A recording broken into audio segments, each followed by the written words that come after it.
Hey everybody, this is going to be a little bit of a different take on our normal videos, wouldn't you say? It is. So Mark's book is out. It's published. The Evolving Man, Life Virtues Men Don't Talk About. Interesting. Yeah. And today I'm going to interview him about his book, about his journey, and what you can expect when you buy it. Are you ready? And I hope you do buy it. I am ready, and I'm so excited and so humbled and grateful and so many different emotions running around in my brain and my heart right now. So I hope I can get through this in one piece. So first question I'm going to ask you is a question a lot of our friends and family, and I think I've probably even asked you this question over the past 18 months you've been writing the book. What inspired you to write The Evolving Man? What inspired me? You know, you and I had a phone call with a publisher to talk about writing a book for Retirement Transform. Right. Do you remember that? I do. It was almost 2 years ago. Kira Brinton. And on that call, she said, that's going to be easy. You write, Mark, you write a third of the book about your story up until now. Jody writes a third of the book, your story up till now. And then together you kind of talk about the business. And we thought, oh, that makes sense. That'll be easy. But she stopped us and said, you know, I don't think that's going to be your first book, Mark. I think there's another book before that. And we went through this process, if you remember. She calls it channeling. So we kind of just went into this space and started to think a little bit about what was rattling around in my head. And honestly, what she said was, I see you writing a book for men and helping men find a better way to go through life. Almost like you're lifting men up and putting them into an arc and giving them some guidelines and a path upon which to run the rest of their life. Because she said, Mark, your heart is so open and so full. There's a lot that you can do to offer men. So I started writing. That was in June 2 years ago, and I started writing in August, and it took me 19 months to write. It has. So I think that it's been a journey. It has. And that was the original inspiration. But as I started to write more and more, it just started to build upon itself. Talk to me a little bit about the collaboration you did on this book with people outside of just your perspective. How did you reach out to them? How was their response? And what is that piece that's included in the book?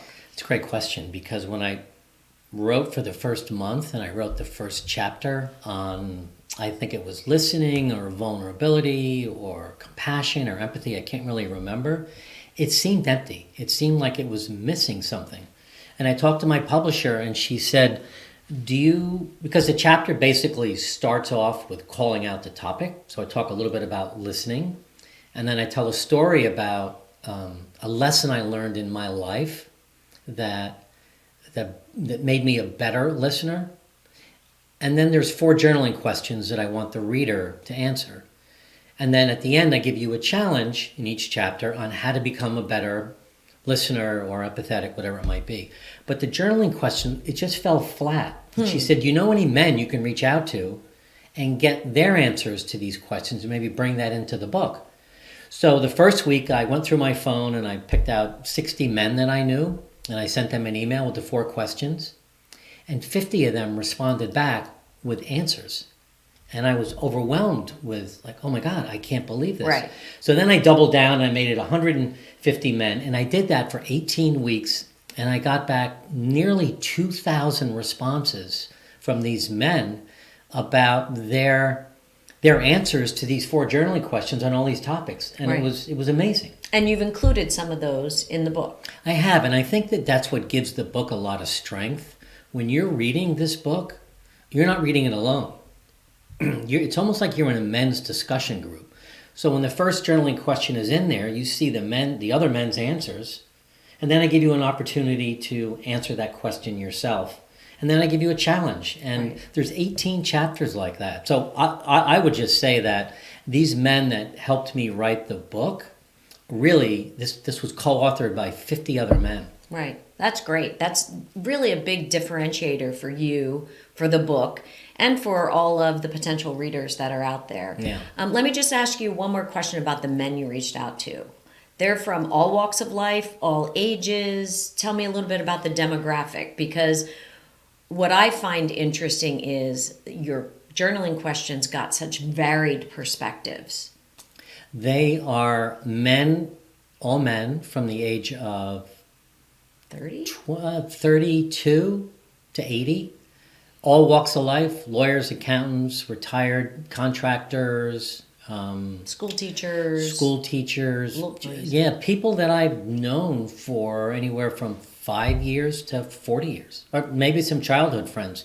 So they come from all walks of life, divorced, married, single, gay, just a whole mix of men that basically, I'm not going to say they struggle through life, but they have the same struggles that I have. Right. I'm not perfect. I've made a lot of mistakes. I continue to make mistakes, but I'm trying really hard to evolve into somebody different so that I can become a better human being. Gotcha. Well, we've talked a little bit about the virtues. And so the evolving man, 12 life virtues men don't talk about. Pick one of those virtues for us today and tell us why it was hard to write about it, what it means to you, and kind of where you went with it in the book. Well, the hardest thing for me to do as a human, as a man, is to be vulnerable, without a doubt.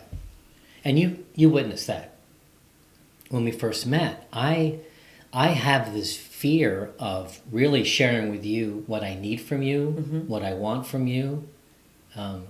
When things aren't going right, being able to really tell you what I'd like you to change. Right. For fear of rejection, and this is in my head, you're not going to reject me, but I get worried about how you're going to react. And are you going to reject me? Are you going to push back? Are you going to say, oh, that doesn't really mean anything? It's really hard for me to open up and really be honest about what I'm thinking about. So that's the second chapter right after listening. That clearly is something that I constantly work on. And that just takes a little bit more effort to be a better listener. But the vulnerability piece, I continue to struggle with. And I don't know, was your question, was it the hardest to write? Was that the hardest one to write? That was my question. That's the hardest virtue I To live? to live. Right. And in the beginning of our relationship, it was rough because I would just shut down. My typical reaction, and when you read the book, you see a lot of other men are the same way. When we get rejected, when we get pushback, when we feel like we're not being heard or we don't have the courage to hear, I shut down and I went into my cave. I spent days and days walking around the house, and you'd say to me, is everything all right? Oh, everything's great. But that was it. I was lonely, I was scared, I didn't know what to do. That's sad. It is. Lonely, scared Mark. Yeah, but not anymore, because now I'm brave. I'm the brave warrior. Oh, boy. I can definitely tell you what's on my mind, can't I? Sometimes. I have gotten better. You have gotten better, for sure. What I've really gotten better at is not shutting down. Right. I agree. And it's just, I don't know why it's so hard for me. It's hard for a lot of men. Yeah. It really is. And you found that out in your research. I found out in the research, and I think it's because part of the problem with being a man, the way I was brought up, my dad was a Marine. So, he's tough as nails. Men don't cry. Don't ask for things you don't need. Just finish your plate. Yeah, finish your food. Work hard. Get it done. Just stop complaining. And, we have emotions. Men have emotions too. And we're taught to bury those emotions at a very young age, or I was never encouraged to cry. My dad's favorite line to me was, stop crying, or I'm going to give you something to cry about. Yeah. And that meant the belt would come out. Oh, geez. Didn't really hit me with a belt, but he did bring it out. Yeah, and scared you with it. Yeah, so, that's got to change. I think women are better at that, I think women are better at showing their emotions. Well, it's a double-edged sword for women, too. Yes. As a leader, for example, in a corporate organization, if a woman shows her emotions, she gets kind of, smacked around for it. If a man shows it, everyone says how endearing. So I'd be careful with the men-woman comparison. Well, I mean in a relationship, Yeah. not in corporate America, not in your job. There's a different protocol, perhaps, but when you're in a loving, kind relationship, I think it's okay for men to show their emotions and to feel sad and to cry. Yeah. I think that crying is a way to vent out how you're feeling, and if you suppress that, I think it's a problem. I agree. So in the book, you mentioned pivotal moments in your life that have brought you to where you are today as a human, as a husband, as a father, as a man, as an individual. Can you share one of those moments and what you learned from it, and did you include it in the book? There's 24, probably 24 stories in there about a moment in my life that I learned a lesson from. And I'm trying to think of the one that's most pivotal. It honestly is probably the time that I was meeting with my mom and dad. My dad was an alcoholic, and he had a pretty significant drinking problem. And he at this point in his career, I was still working for him. He owned the business, and I worked for him. But his drinking was getting out of hand, and his behavior with my children really was having an effect on my kids. I was fearful for what he was teaching them. He was a Marine. He hung out in bars, and he knew all the swear words. He knew all the dirty jokes. And he would give little versions of that to my kids, and that was inappropriate. So I went to his house one morning to have coffee with my mom and dad, and I asked him for the probably fourth or fifth time in our life if he would go get some help and stop drinking. And I had to become very vulnerable. He had to become vulnerable. And the meeting didn't go so well. I mean, at first, his reaction got the best of him. He got mad, he shouted, he was angry.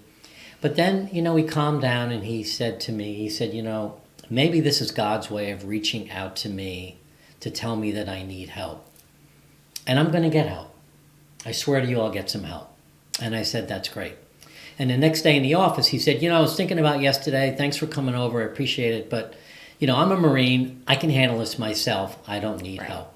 And that was a pivotal point in his life when he decided that he was going to continue to be an alcoholic and he was going to continue to drink, and things weren't going to change. And that was a big change for me. There's more of that story in the book that you'll have to buy to read about. But that's probably one of the top stories in my life. Okay.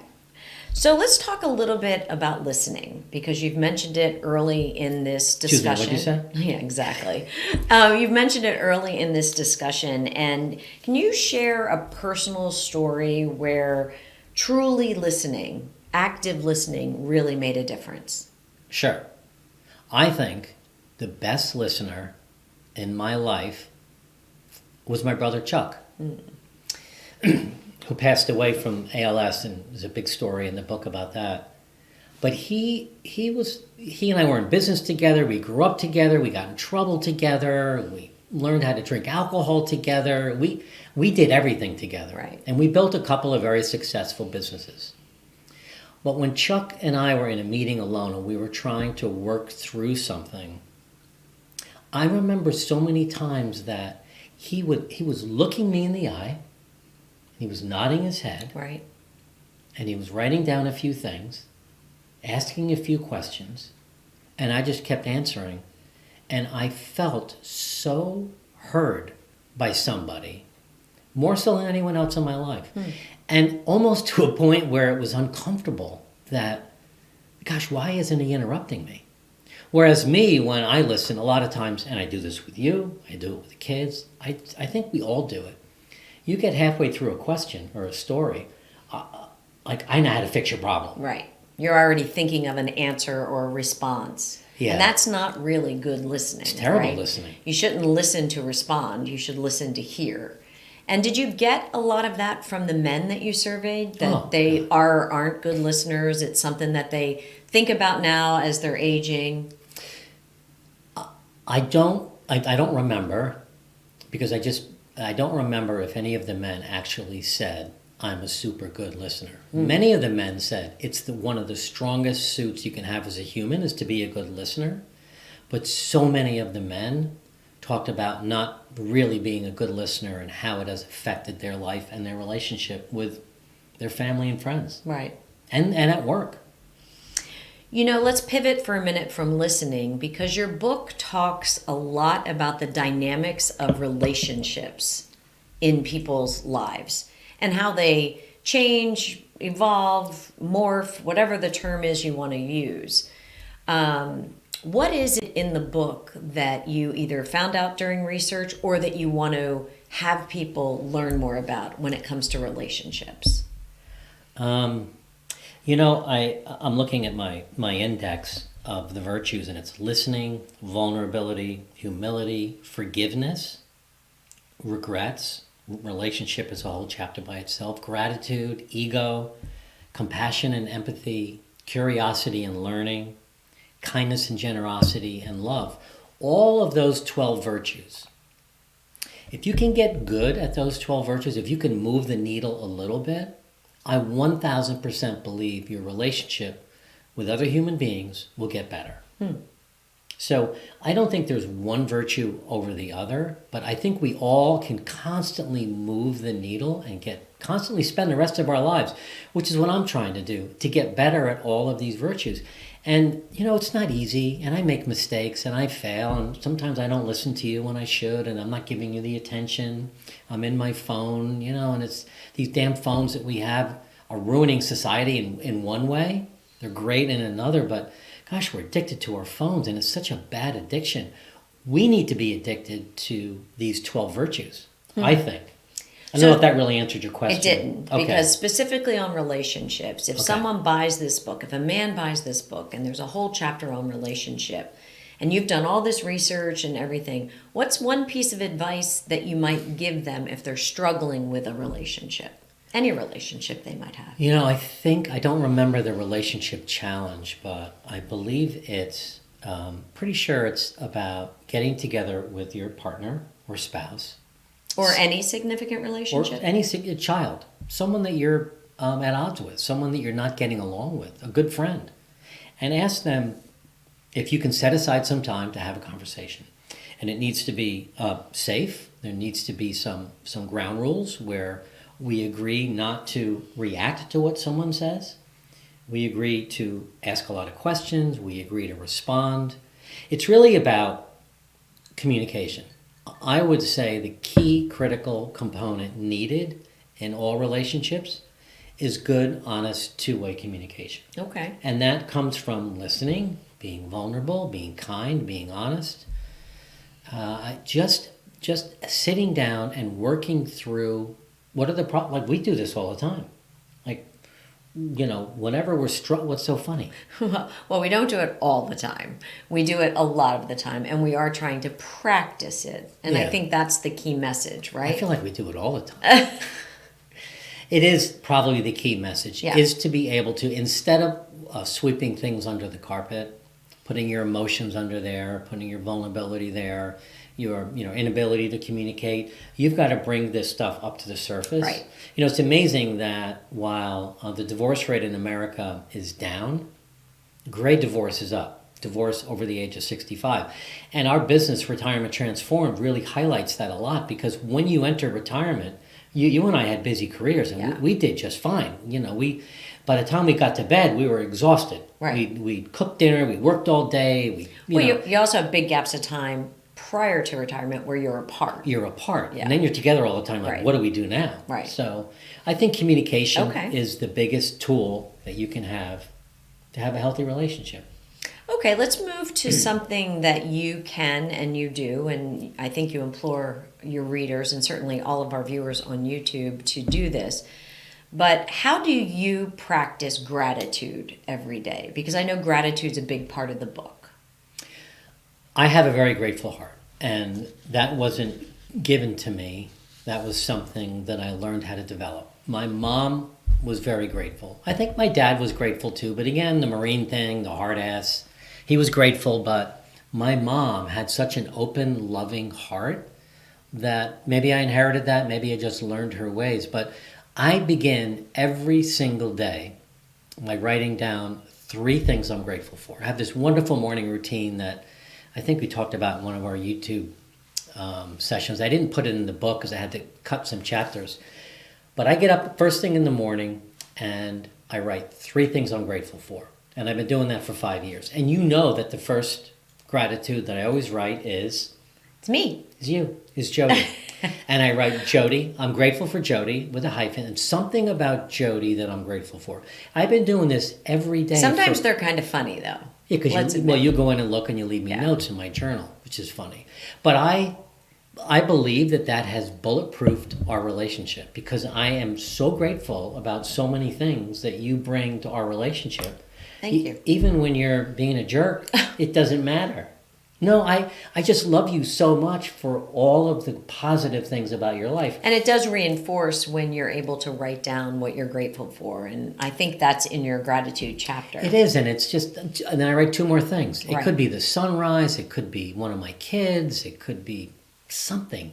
3 things I'm grateful for, and then 1 self-affirmation. 1 thing I believe about myself that's positive, that encourages me that I'm a good human being. And do I think you do 365 self-affirmations? Are they all different? Like every day? I don't know if I could come up with 365. For me. yeah, no, every day. Well, you're always one of them. No, the self-affirmation. Oh yeah. Oh, okay. Well, no, That's no, good. no, no, no, no. There's not 365. I'm only good at 1 thing. That's it. That was what I was trying to get. Yeah, no, I'm good at one I'm thing. I'm a teasing. good husband. That's I'm it. I'm a teasing. good husband. I'm a good. No, the thing is, we all can find ways in which we can criticize ourselves, feel bad about things that are going on. The idea here with gratitude and self-affirmation is to start your day off on a positive note. Yeah. And that helps build a grateful heart. Great. So on our YouTube channel with 33,000 subscribers, and thank you all for that, we get a lot of pushback on the whole lifelong learning trek that we're on. You know, I've retired. I just want to do nothing. Tell me about your research and the importance of curiosity and lifelong learning as people move through this retirement phase of life. I think that if you can develop a curiosity about everything and anything in your life, including these 12 virtues, or a hobby, or whatever it might be, it stimulates your brain. It keeps you active. It keeps you learning, reading books about certain things. If you don't do that and you become a victim of watching TV all day long, shows or whatever, I mean, there's a fair amount of good things on TV that you can learn from, but there's also a lot of garbage. And I know my dad watched the news all day long, and my mom, that's all they did. 8 hours a day they watched the news. CNN, MSNBC. Your parents did not watch CNN. Well, Let's be honest. Fox. So There we go. They watch Fox. But I do believe that at 66, almost 67 years old, there is so much more that I can learn and that I want to learn and I want to learn about.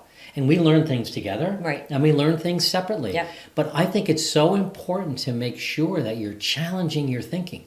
Listen, there's this, I think in the book I talk about being set in your ways, whether it's politically or spiritually or just the foods that you eat or just your understanding of certain things. It's really interesting to sit down with another person that has a completely opposite view of you. And let's take politics. Oh, gosh, no. Well, listen, I have my beliefs, and my friend Joe has a completely different belief. Right. Now, I don't need Joe to convince me why I should love his candidate more than me. Right. But what I'm curious about is, why does Joe care so much about this person and their beliefs? I'm curious about that. That's all. I might be swayed, but I don't need to be swayed. I just am curious what makes people think about what's important to them. What's important to them spiritually, politically, science, whatever it might be. I think that... So it's really maintaining the curiosity. And Yeah. then going a step further and finding a way to learn and grow. Well, yeah, during our Right. career, you and I both spent a lot of time learning about management style and how to grow a company and sales and all that. And now that we're in retirement, it's more about life. What's really important? What's important for us for the next 30 years? I mean, we keep challenging each other to do Spanish, and we need to figure that out. I know. To do Spanish We do. together, because We do. we have Spanish-speaking spouses of our kids and grandkids, so we need to learn that. Yep. It's hard, though. It is Hard to carve out the time. hard to carve out the time. Through your book, love is a fundamental kind of theme. How would you define love? And do you define it in the book?